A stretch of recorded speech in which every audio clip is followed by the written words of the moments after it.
Hey, what's up everyone, and today I'm back with another video about Elemental Charge Blade. More specifically, I want to talk about how to make a build for Elemental Charge Blade. Now I could just do the easy thing and show you my build, but that wouldn't be very helpful because Elemental Charge Blade is complicated and full of nuance. So instead I'm going to show you the skill that goes into an Elemental build. Now most of the video will talk about which skill you should use, why you should use them, and how each skill interact with Elemental Charge Blade. Keep in mind, most of what I say is my opinion, and as well informed and as reasonable as my opinions are, you can play the weapon however you like. You don't have to go by everything I say. So before we talk about Elemental Charge Blade, let's do a quick build overview of Impact Charge Blade. It's gonna be quick because Impact Charge Blade is comparatively simpler than Elemental Charge Blade. For Impact Charge Blade, there are two skills you need to have: Artillery and Capacity Boost. Non-elemental if your weapon don't have an element, and any attack boost skill you like. There are many to choose from. These are the bread and butter skill of any impact type charge blade. There are also a bunch of other skill that you can run depending on the charge blade you're playing, but it's up to you.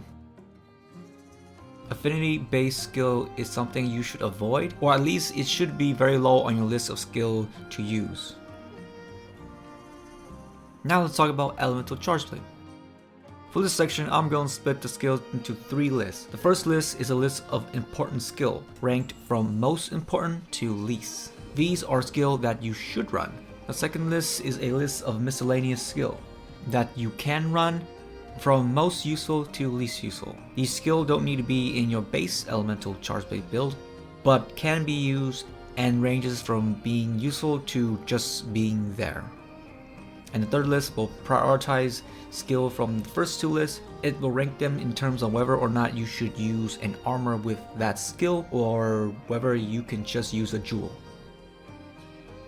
The first skill we'll look at is Element Attack Up. It's a must-run skill for any elemental build, and it's relatively low on the priority list because it's cheap. It's a level 1 jewel, so you can easily fit it in, and in most cases, you don't actually use all 5 level. There are some armor pieces that have element up skill built into them, but with the exception of one armor piece, you will never use any of those armor with those skill. I'll explain it later in the video. Capacity Boost is a skill you should run if you plan to spam the Ultra. But if you're focusing mainly on supers for Elemental Charge Blade, then this is a skill that you can forego. This is a skill that if you have a jewel for it, I would highly recommend using it. And the skill has low priority.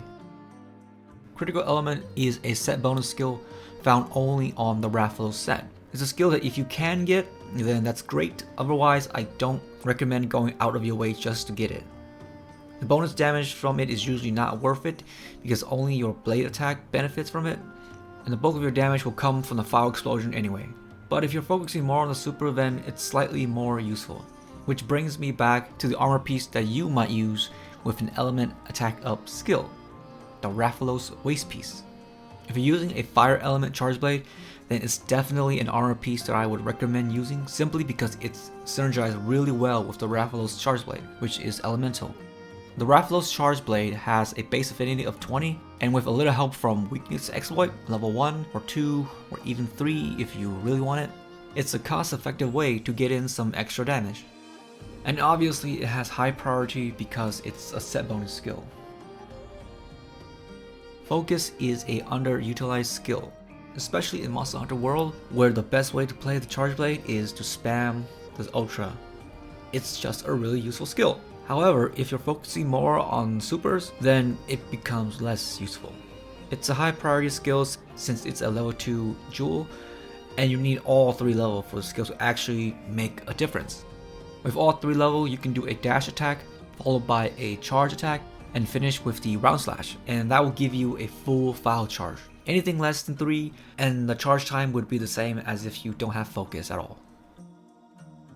Handicraft is a very useful skill for any elemental build, but not so much for Elemental Charge Blade, because the bulk of your damage will come from your file explosion, and file explosion don't benefit from sharpness modifier.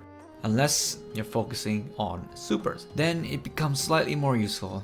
It's not a skill that I would say you shouldn't use, but I definitely recommend you get all the skill you need first and then try to fit this in. And of course, it also depends on the charge blade, since some charge blades don't go to white, or some have very small white sharpness. And it's a high priority skill since it requires level 3 jewels.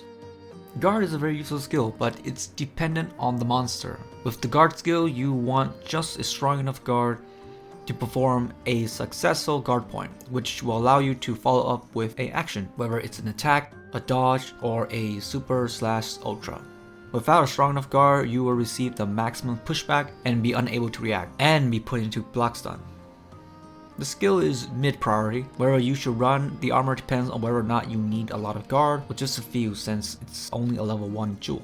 Guard up is a skill that allows you to block normally unblockable attack, such as a grab from a monster. It's a very useful skill that unfortunately have very few uses. The skill is a Uragan set bonus, but I definitely recommend using a jewel if you have one, since it's much easier to activate the skill that way. It's a high priority skill because it is a set bonus skill, and the skill can also be found on a charm. So let's talk about attack boosting skill. Yes, I know, why do we need to run an attack boosting skill on an elemental build? Well, surprisingly enough, even after running all of the essential skill you would need for any elemental charge blade, you'll still have room for more. So you should probably fill it with attack boost. If you're focusing on supers, then it's even more useful. For this, I'm going to group all of the attack boosting skill into one category because they all do the same thing, they just do it differently. The basic attack boost skill will be your go-to skill for boosting attack. Agitator is a situational skill that depends on the monster. Some monster gets angry really easily, which makes the skill useful against them. However, in most situations, this skill will only be useful half of the time. I only recommend peak performance for builds that can heal from armor skill or augment, because making peak performance work by not taking damage is very difficult. Heroic is a skill only for the most hardcore hunter. It's a skill that is definitely worth the risk, since it gives you a 30% boost to your attack, and in Monster Hunter, a percentage boost is way better than a flat boost. Attack boost gets low priority because it's a level 1 jewel. Maybe run 1 or 2 armor pieces since it has 7 level. Agitator get mid priority since Agitator has 5 level and it's a level 2 jewel. So I recommend using the armor and then the jewel to get the last level or 2 on Agitator. Peak performance gets mid priority as well, simply because there are only 3 armor pieces that gives you peak performance, all of which belong to Bahasak. Alternatively, it would be more cost effective to use a charm and 1 gem or 1 armor piece to get the full 3 level.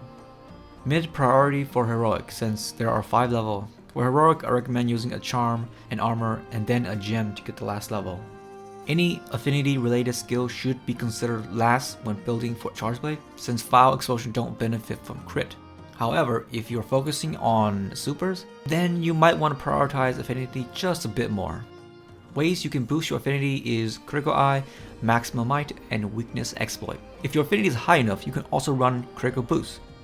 Maximum Might and Weakness Exploit are mid priorities, since the armor that provides the skill actually provides 2 level. And then of course you can use a jewel to get the last level. Critical Eye is low priority, it's only a level 1 gem. Critical Boost is high priority, since only 2 armor piece and a charm provides the skill.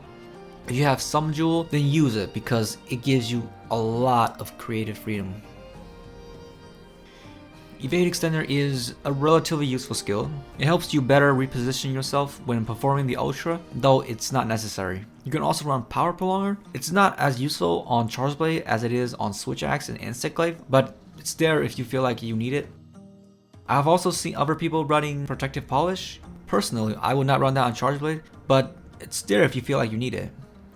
Evade Extender, Power Prolonger are mid priority, and for Protective Polish, just use the jewel. There are also a lot of other miscellaneous skills that doesn't really affect Elemental Charge Blade, but if you feel like you do need to use them, then you can run any of them.